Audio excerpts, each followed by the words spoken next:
Hello again everyone and welcome back to the channel here. So you'll remember in the previous video I bought this PC from a local second-hand store and it was really good value. I got it for $120 and we tested it. It performed quite well in games, better than what we expected, well better than what I expected at least.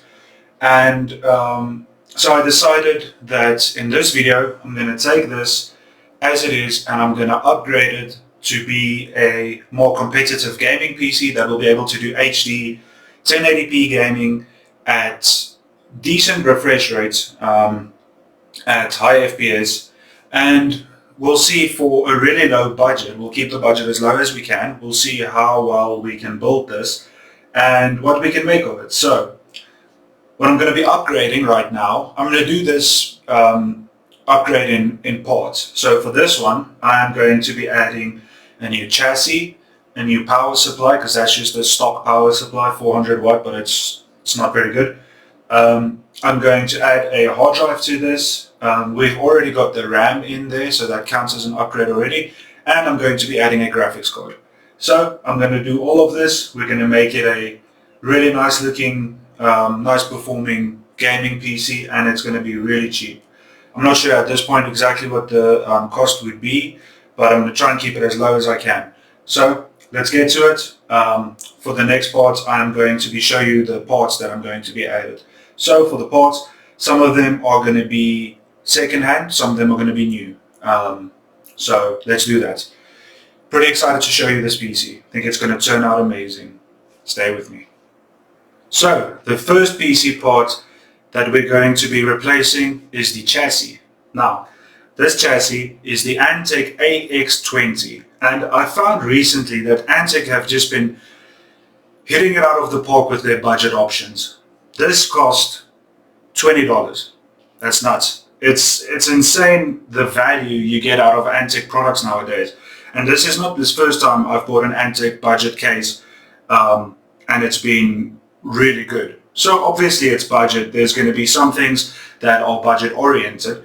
For instance, the glass panel here, which is tempered glass, which is quite nice. It's not perspex or anything. But the glass panel doesn't have hinges. It works with screws, but I mean, this really isn't a big deal to me. And then of course, the I/O shields at the back are going to be breakout. So you have to break them out and remove them, instead of ones that are unscrewable and replaceable. But I mean, if you know what part you're going to use, it's really not a big deal. So this case has one slot at the back for a fan, and get this, for the $20 price point, it comes with 3 fans pre-installed at the front, and those are RGB fans. I believe they are static, so I don't think you can actually change them, but still, for the price points, I really don't care. Now, I don't think this is $20 at retail. I think I bought this on a sale from a store called Eve Tech that we have in South Africa, and I think they just have a really big sale going on, but I don't know how they're making money, because $20 for a case like this is just nuts to me, and I'm really happy that I got it. So I'm pretty excited to build in it. You also have some spots at the top there for fans, but I don't think we're going to be populating those. It just doesn't seem necessary for this build. So I'm going to be adding a fan at the back. So that's going to be one of the upgrades, but it's just a standard fan. It's not going to be RGB or anything. So yeah, that's the first upgrade. Let's move on to the power supply. Let's do it. Okay, so the second upgrade is going to be the power supply. As you can see, I have it in my hands. This power supply is not good enough. It's loud, you can hear it, but apart from that, it's better to use a power supply that you know is a good brand, is reliable, and is not going to randomly explode. For a system like this, a power supply like that's fine, because you're not pulling a lot of power. I think this whole system is using like 50 watts right now, so that's okay. But you want to be careful when it comes to power supplies. Now, with that in mind, I got this second hand, and again, the price was nuts. I paid about $12 for this. The guy that sold it to me wasn't sure if it works. I got this at a shop called Hospice that we have in South Africa, which is another second-hand shop. By now you'll know me. I like to do second-hand shopping for PC parts because it's just, you can get these deals and it's incredible. So this is a Corsair VS650. I believe these are discontinued. I don't think Corsair makes them anymore, but it's a really good power supply. It does work. I tested it really quickly and it does seem to work. But even if it doesn't, I do have a backup available. And this is going to support us pretty good. It's even got sleeved cables, so it's going to look nice. So really good option for the power supply. I'm pretty happy with the deal I got on this. And yeah, I should just call this the thrift PC because it's going to just be so cheap. Okay, let's move on to the graphics card. Let's do it. Okay, next up here we have the graphics card. So this is an Inno3D 1660 Super, and I bought this secondhand as well, but it came in the box. The guy was honest. He told me he used it for mining, but it didn't make him a lot of money, so he didn't do it for very long. And I appreciate that honesty. There's nothing wrong with buying a mining card if it's someone that you trust and if it's someone that you know would if you returned the card because it wasn't working, he would take it back. So it's important to build those relationships with second-hand deals. Besides that, the card's in really good condition. It's pretty clean. It looks really nice. I really like the way it looks. And for HD gaming, it's going to be a good competitor. So another second-hand part, but I mean, it's fine. That's how you build these PCs. So yeah, that's it for the parts. Apart from the graphics card, we have that RAM as well. So that's going to be counted as well. And then I also have a hard drive that I'm going to be added. This is just for storage. It's a 2 terabyte, but it already has that 512 gig for games. So I'm probably just going to run my games from there on this. So what we're going to do now is we are going to do a little montage of getting all these parts in the PC. We're going to take a look at the PC and we're going to play some games, see how it does. I'm pretty excited for this. Hopefully you are too. Stay with me. Let's build it.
Alright, so the build is finally done. I have the peripherals and the screen plugged in, I have the power plugged in. The build is done. Hopefully everything will work, hopefully everything is fine, so should we power on and see if it works? Let's do it. And it works. That looks quite nice. Let me turn it so you can see the, look at that. I like it, it looks quite nice. The build is quite colourful, it's quite RGB. Now unfortunately you can't change those colours, but it looks quite nice. I really like the perforated look at the front. And it's very quiet as well. So you only have those three fans and then I put another fan there. So I'm going to get the drivers installed for the graphics card. For the 1660 we have in here, the 1660 Super. And after that we can start testing. But before that, let's do the peel. Let's see. Oh, is it gonna? No.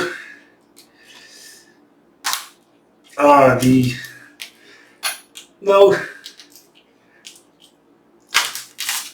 It's not very satisfying so far.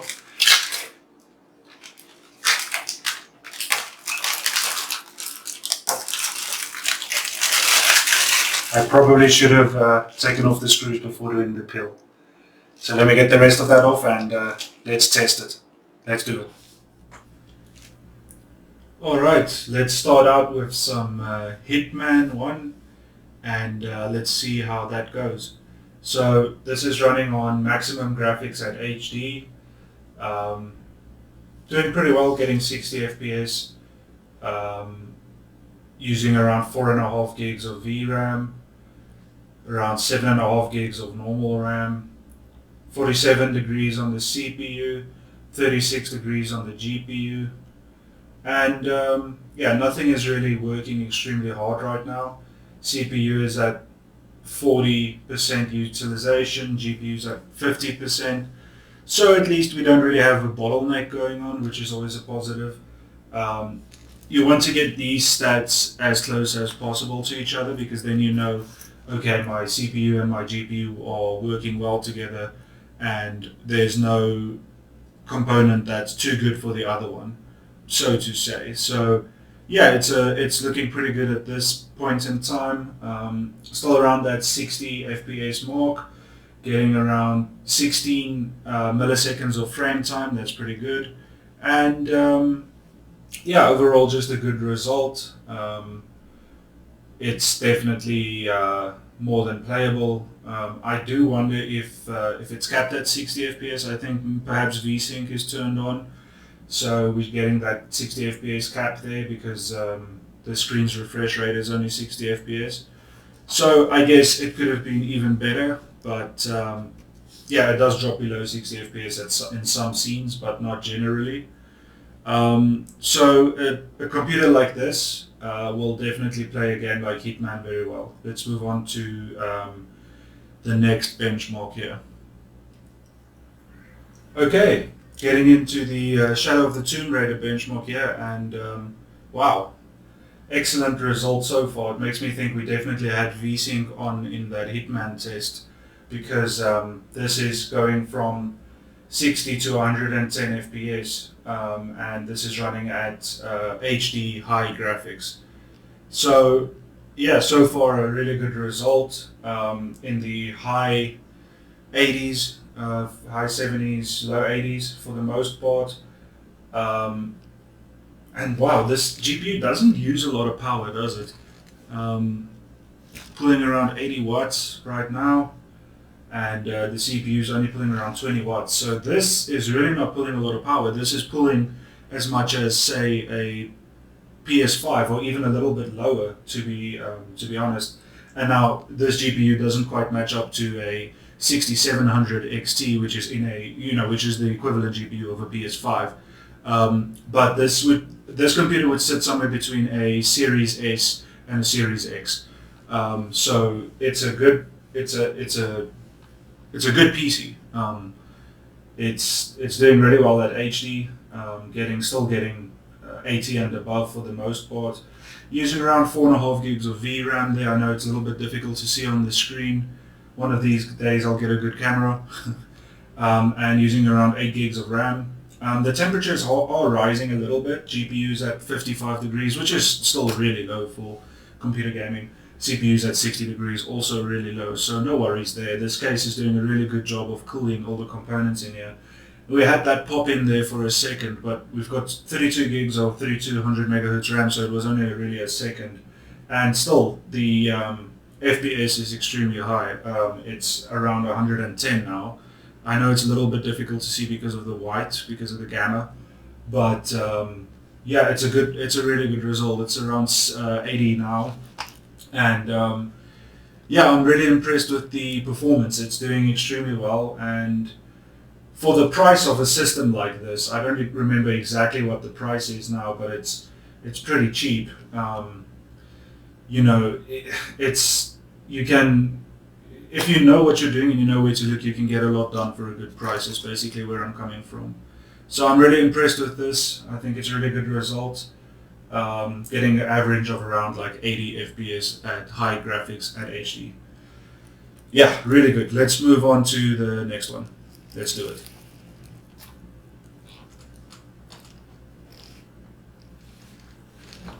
Okay, getting into the benchmark for Rainbow Six Siege. And right off the bat, this is looking pretty good.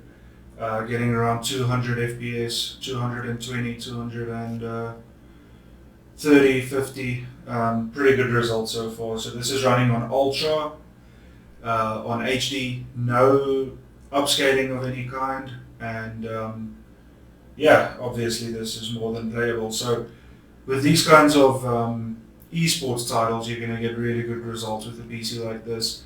I checked the price that we paid for this computer without the graphics card was $120. And I remember paying around $110 for the graphics card, the 1660 Super. So altogether, this computer is not very expensive. It's $220, which is an insane amount for a computer like this. It's really cheap, but I got really lucky with it. So yeah, really good result here, 200 FPS, up to 300 FPS in some points. Fantastic. Let's move on to the next one. Okay, getting into some Doom Eternal here, and straight away, really good results. So this is running at around 100 to 200 FPS right now. This is on Ultra settings. The 1660 Super doesn't have enough VRAM for Ultra Nightmare, I think it's called, or something like that, but it does have enough for Ultra, and it really doesn't look very different. It's probably just the texture pools that are higher on Ultra Nightmare, but this still looks fantastic. So Ultra graphics, HD, getting around 155. This is using the Vulkan API, and getting around 56 degrees on the CPU, 54 on the CPU, 57 on the GPU, using around 6 gigs of video memory, so pulling all of the video memory that this card has to offer, and using around 10 gigs of RAM. Still only pulling around 120 watts, so this is a fantastic competitor to a console. To be honest, for the price of $220, this is a lot better than paying, I don't know what consoles cost, probably around $350 to $500. So this is fantastic, and it's working out really well. 190 FPS in these closed off areas. Let's see, I think I'm going backwards. And yeah, just an amazing result. I mean, this computer is doing really well.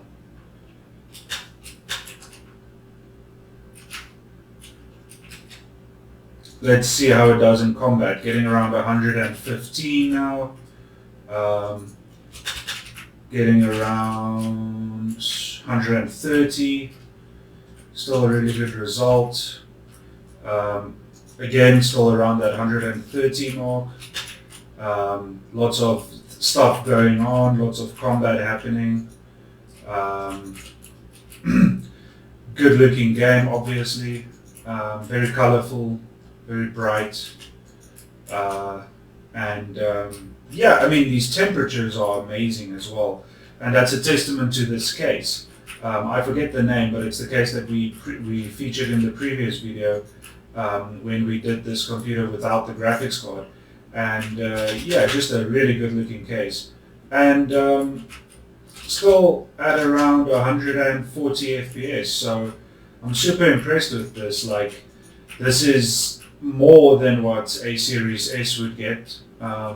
I don't know what graphics a Series S runs at, but this is running at ultra graphics right now, and yeah, just I don't think it's dropped below 100 FPS once. So fantastic result, really happy with it. Let's move on to one last test. Let's do it. Okay, getting into the last benchmark here, and this one is Red Dead Redemption 2, which we always do. This is running at HD Ultra Graphics. I just put the slider all the way up, so I'm not sure exactly what the graphics is, but it's pretty much Ultra. These snow scenes are a little bit hard to see on the camera, so I apologize for that. When it gets to the darker scenes, we'll be able to see those stats a bit better. Still really fantastic results on the temperatures there. They are not getting very high at all, and I'm really happy with how this case looks and how it performs with that perforated mesh at the front there. Really well done to Antec on this one. And then in terms of performance, we're looking at about 50 FPS, which is pretty good for ultra graphics. Using around 4.5 gigs of VRAM on the graphics card there, using around 10 gigs of RAM. Getting about, getting about, well, 100% utilization on the GPU on this one and 60% on the CPU. So there's a little bit of a bottleneck there, but that might just be a Vulkan API thing, or it might just be this game specifically. Pulling around 150 watts now, 140 watts, still pretty low. Usually graphics cards pull more than that by themselves. So this is a power efficient graphics card, and I'm pretty happy with how it's doing. In terms of frame rate, still pretty good. Not dropping below 40, not really getting above 60. So I'd call it a console equivalent frame rate, but better settings than console for sure. And getting around that 50 mark for the most part on that frame rate. Getting into Valentine Town now at night, and yeah, still just a very stable result. Doesn't change much, which is what you want when you're building a computer. You don't want there to be too many variables that fluctuate all of the time when you're playing a game. You want it to be a stable result. So if that FPS is 50, you want it to stick around that 50 to 60 mark. If that FPS is 100, you want it to stick around that mark. You don't want it to shoot up and down too much. You want that stability. And so this is an example of gameplay. The visuals are fantastic. Lots of detail on those registers and the fan there and the clothing. It's a really detailed game. Getting around the 60 FPS mark, so definitely playable. I mean, anything above 40 is really playable, I would say. And the rest of the stats are just sort of consistent to what they were before. Pulling around 150 watts sometimes, using around 80 to 100% of the GPU's power, using around 60 to 80% of the CPU's power, and just both the CPU and GPU are getting a 61 degrees Celsius temperature there, which is still very low and very good. And yeah, just a solid, consistent result so far. Using around 11 gigs of RAM now, so that's been upped a little bit because it's Insanity and there's more things to load. It's a bigger town, but when you have 16 gigs of RAM, that's not a problem. You can have enough RAM for Windows and for your games when you have 16 gigs of RAM, which is pretty much the standard now. And I mean, it's just a really good looking game, even now, 5 or 6 years after release. and it's still one of the standards when it comes to video game testing and visuals. So that's really impressive. Yeah, that's GPU's temperature does rise a little bit. It's climbing towards 70, but I don't think it's going to get there. And ultimately, just a really consistent result, really stable result. And it's been around 50 to 60 FPS consistently, and I'm pretty happy with that. I think it's a good result, and I think this PC has performed admirably in these tests. So let's discuss it. Let's talk about this PC and what I paid for it, and yeah, ultimately, let's talk about it. Okay, so that's going to do it for the benchmark for the PC here. I'm extremely happy with how the PC performs. I think it runs games admirably. I think for the price I paid, which is $220, it's a beast. And I think I got extremely lucky to be able to pay those prices for a computer like this. I think this just proves that if you are on a low budget and you don't have a lot to spend, you can still find a computer that's worth buying and making your own and upgrading. Because when I got this, it was pretty ugly. It didn't have a nice looking chassis. I got this chassis for it. I got this graphics card for it, and look at it now. It's a nice looking gaming computer that runs all games at high settings on HD, and it's ready to go. So discussing the price, the base price that I paid for the computer was $120, I believe, and then I got this GTX 1660 Super for I paid $110 for it, which I think is a good price, but I do think that's more or less what they go for now. But I did pay that a while back, probably about 6 months ago. So I think it's a good price still. And the thing is, if you compare this to consoles, this is going to be somewhere in between a Series S and a Series X and PlayStation 5. So it's not going to reach the heights of the really good consoles, but it is going to perform better than the lower tier, not lower tier, but the base model Series S. It's going to perform better than that, and I think that's admirable for the price. Now, I don't actually know what Series S's cost or what Series X's cost, but in South Africa, where I am, it is very expensive for consoles. The Series S here would cost twice what I paid for this, and the Series X would cost almost 4 times what I paid for this. So it just goes to show, if you are willing to look around and you're willing to make it your own, you can get a really good computer for a really good price, and you can start gaming. So if you're someone that wants to do that, ask around on my comment section. Let me know what you think is a good. If you see something you want to know if it's a good deal, ask around and I'll get back to you. And yeah, just don't be afraid to get out there. And don't be afraid of secondhand shopping, basically. Yeah, that's about it for the video. Thanks for watching. I'm going to try and make more consistent content. I had knee surgery recently, so it's been a little bit difficult, but I want to try and get content out consistently. I hope you guys liked the video, and thank you for watching. I'll see you on the next one. Cheers.